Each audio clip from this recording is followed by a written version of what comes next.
Hello, ma'am. With earbuds, ma'am.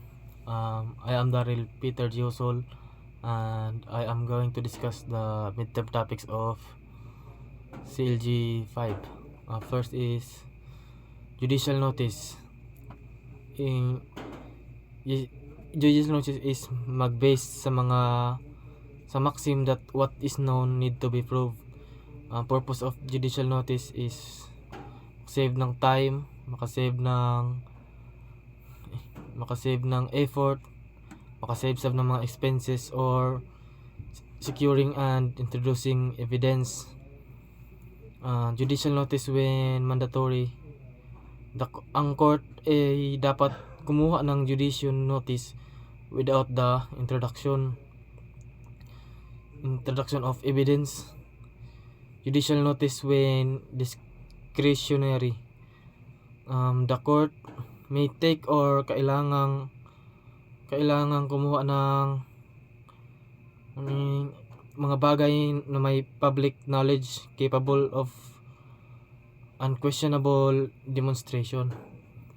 Ang admission ay ang statement of a fact by party laban sa kanyang interes.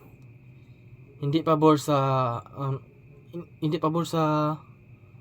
mga maangking posisyon at hindi tugma ang kaniyang statement. Confession is the declaration of the accused expressly acknowledging his guilt of the offense charged. Judicial admission is an admission that verbal or written na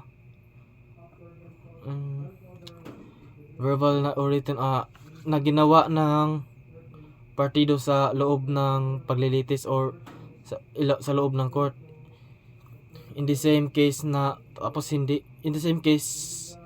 ay hindi na kailangang patunayan. Elements of judicial admission.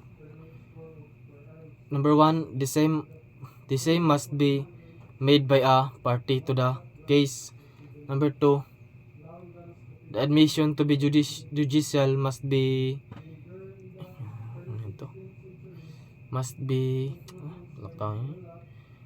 res inter altos acta altere nocere non debet.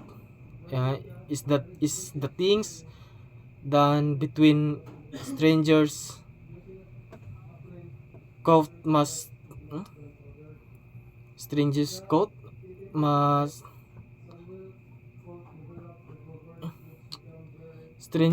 not to regi those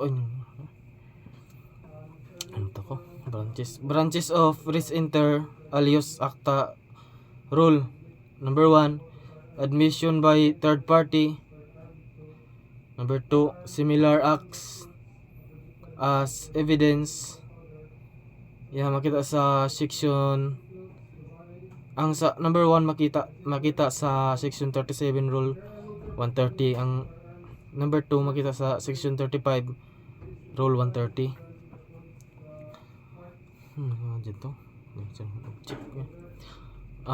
Object evidence. Ito yung mga evidence na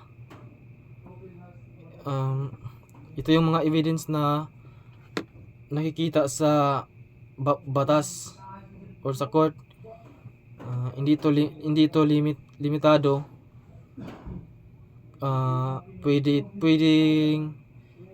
Pwede yung visual audition or mga naririnig, tactile or yung na mahahawakan, gustatory, and ito isa olfactory. Ang documentary evidence consists of writings or any materials, yung mga letra, numbers, words, symbols, or other modes of writing expressions. Written types ng documentary evidence